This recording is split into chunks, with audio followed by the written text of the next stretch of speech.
800 বছরের সবচেয়ে শক্তিশালী সম্মিলিত স্মৃতি, মোস্ট পাওয়ারফুল হিস্টোরিক্যাল এবং কালেকটিভ মেমোরিকে মুছে দেওয়ার কোনো সুযোগ বাংলাদেশে আর কোনো দিন ফিরে আসবে না। তাই আমরা বর্তমান সরকারকে মনে করিয়ে দিতে চাই, আওয়ামী লীগের বয়ান এবং আওয়ামী লীগের ব্যবসায় হাত দিয়ে দোকান পরিচালনা করতে পারবেন না। 71-এর পণ্য আপনার দোকান থেকে দেশের মানুষ কিনবে না। 72-এর সংবিধান আপনার দোকান থেকে মানুষ কিনবে না। মুক্তিযুদ্ধের চেতনা ব্যবসার দোকান থেকে পণ্য আপনার দোকান থেকে কিনবে না। ওটা আওয়ামী লীগের দোকান থেকে কিনে ফতুর করে দেওয়া হয়েছে। ওই দোকান ঋণ খেলাপি হয়ে গেছে, ওর বন্দোবস্ত আর দোকানে ফিরে আসবে না।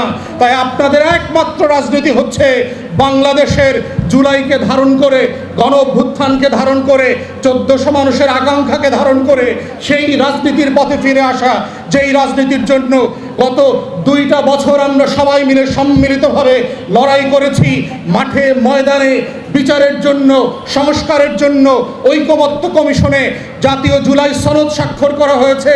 সর্বশেষ গণভোটে, রেফারেন্ডামে দেশের 5 কোটি মানুষ হ্যাঁ ভোট দিয়ে সেইটাকে সিলগালা করে দিয়েছে, যেইটাকে আজকে আপনারা নাকচ করবার চেষ্টা করছেন। এবং নাকচ করবার মধ্য দিয়ে যেটা করছেন, আপনি আপনার রাজনীতিকে নাকচ করে দিচ্ছেন।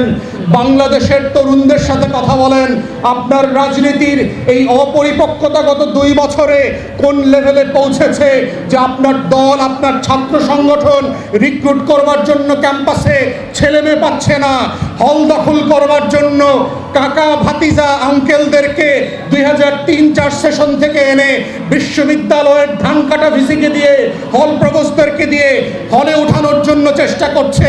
পুরাতন আমলের রাজনীতি, গণরুমের রাজনীতি প্রতিষ্ঠা করবার চেষ্টা করছে, যেন জোর করে আবার মিছিলে নিয়ে স্লোগান দেওয়ায় আপনার দলের কর্মী বানানো যায়।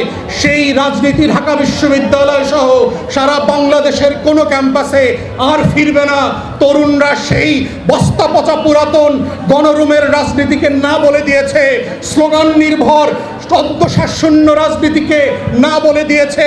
একমাত্র হায়ের রাজনীতি হচ্ছে রেফারেন্ডামের রাজনীতি, গণভোটের রাজনীতি, জুলাই জাতীয় সনদের রাজনীতি, 1400 শহীদের আকাঙ্ক্ষার রাজনীতি, 26,000 পঙ্গু হয়ে যাওয়া, 650 মানুষ অন্ধ হয়ে যাওয়া মানুষের আকাঙ্ক্ষার রাজনীতি। যেই আকাঙ্ক্ষা দেয়ালে দেয়ালে, আখরে আখরে রক্ত দিয়ে আমাদের শহীদরা লিখে দিয়ে গেছে। যদি স্মৃতিভ্রম হয়ে থাকে, আপনাদের সেই ওয়াল রাইটিংগুলো, দেয়াল লিখনগুলো নতুন করে আবার পড়া দরকার।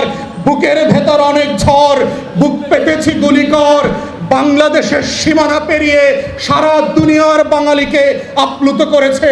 বাংলাদেশের এই মেইডেন জেনজি রেভলিউশন বুলগেরিয়াকে আপ্লুত করেছে, নেপালকে আপ্লুত করেছে, শ্রীলঙ্কাকে আপ্লুত করেছে, কাঠমান্ডুকে সরকার পরিবর্তন হয়ে গেছে। কিন্তু আমাদের জাতীয় সংসদের স্মৃতিভ্রম হওয়া সদস্যরা তারা এখনো তাদের 2006-এর সফটওয়্যারকে এখনো আপডেট করেন নাই। আপডেট না করে থাকলে বাংলাদেশের কিছু যায় আসে না। আপনার স্মৃতি, আপনার মোবাইল সহ আপনার রাজনীতি বন্ধ হয়ে যাবে। এটাই হচ্ছে স্মৃতিভ্রমের সমস্যা। এবং এটা শিক্ষা নেওয়ার জন্য আপনাদেরকে আবার ফিরে আসতে হবে বিচারের প্রক্রিয়ায়, সংস্কারের প্রক্রিয়ায়। এর বাইরে বিকল্প কোনো অপশন আগামী দিনের বাংলাদেশের সামনে খোলা নাই। বিচারের ব্যাপারে আমরা বলছি, আইসিটিতে নতুন করে যে দলীয় দালাল একটা অযোগ্য চিফ প্রসিকিউটর দেওয়া হয়েছে, তার বক্তব্য শুনলে মনে হয় না তিনি বিচার বোঝেন।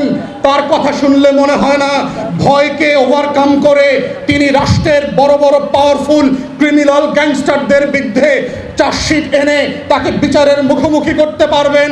তার বক্তব্য শুনলে মনে হয় না আওয়ামী লীগের বিরুদ্ধে দাঁড়ায় 24-এর গণ অভ্যুত্থানের আকাঙ্ক্ষা বাস্তবায়ন করতে পারবেন। যদি না পারেন, আপনিও একটা টিকিট কাইটা রাখেন, এক বিমানে সবাই উঠতে পারবে না, ওই বিমানে সবাই উঠতে পারবে না। অতএব আপনার টিকিট এবং কোন সীমান্ত দিয়ে পার হবেন শুভেন্দুর সাথে, হেমন্তের সাথে, অমিত শাহর সাথে এখনই চুক্তিবদ্ধ করেন কত টাকায় 5 বছর পরে ইনফ্লেশন সহ ওটার জন্য এই বাজেটে এখনই বরাদ্দ রাখেন, কারণ পালানোর টিকিট কাটতে হবে। যদি বিচার ঠিক মতো না করেন, যারা বিচার পাবে না, যারা সংস্কার পাবে না, সেই জনগোষ্ঠীকে আপনি অন্য কোনো কিছু দিয়ে তুষ্ট করতে পারবেন না। কার্ড শুধু এলএনজি এসএমজি কার্ড দেওয়া হবে না, প্রতিটা পাড়ায় পাড়ায়, মহল্লায় মহল্লায়, বাড়িতে বাড়িতে গিয়ে 1 বস্তা করে কার্ড দিয়ে আসলেও শহীদ পরিবার 24-এর তরুণরা বিচারের দাবি থেকে ফিরে আসবে না।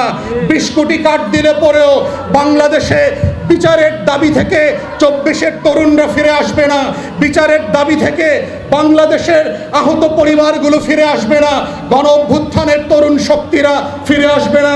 এবং এই বাস্তবতা যদি আপনারা না বোঝেন, তাহলে মনে রাখবেন 17 বছরে আপনাদের কি রাজনৈতিক পরিণতি হয়েছিল, যেই পরিণতি আপনারা সমাধান করতে পারেন নাই। ঈদ আসছে, আন্দোলন হয় নাই, কোরবানি গেছে, কোরবানি আসছে, গরু জবাই হয়েছে, বাংলাদেশের বিরোধী দলের হাজার হাজার নেতা কর্মীরাও জবাই হয়েছে, কিন্তু হাসিনা পড়ে যায় নাই।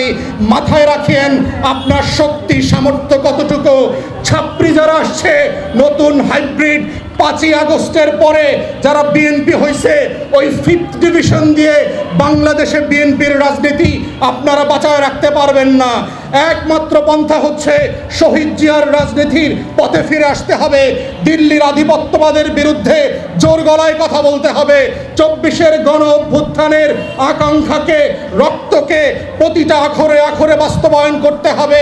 এবং সেক্ষেত্রে 24-এর প্রত্যেকটা ফোর্স আপনার পক্ষে বসেন, আর ট্রেজারি বেঞ্চের অপোজিশনে বসুক, সবাইকে নিয়ে আপনাদের এই আকাঙ্ক্ষাগুলো বাস্তবায়নের লড়াই করতে হবে। মনে রাখবেন, সময় কিন্তু খুব দ্রুত চলে যাচ্ছে। ক্ষমতার চোখে কিন্তু ইতিমধ্যে ছানি পড়া শুরু করেছে। আপনারা ইতিমধ্যে বিভিন্ন গ্রামগঞ্জ ইউনিয়নের জমিদারি ক্লেম করা শুরু করেছেন। এই জমিদারি ক্লেম করতে করতে কিন্তু একসময় দেখবেন সংস্কার করতে চাইলেও আপনার প্লেট থেকে পাবলিক আর সংস্কার খাইব না। মনে রাখবেন, বিচার করতে চাইলেও আপনার ম্যানিফেস্টো থেকে মানুষ আর বিচার শুনতে চাইবে না। তাই সময় থাকতে ইতিমধ্যে এই আকাঙ্ক্ষা পূরণ করবার জন্য অবিলম্বে এই 36 জুলাইকে বেছে নিয়ে সেই আকাঙ্ক্ষাগুলো, জুলাই সনদকে সকল পক্ষকে নিয়ে বাস্তবায়ন করবার উদ্যোগ নেন।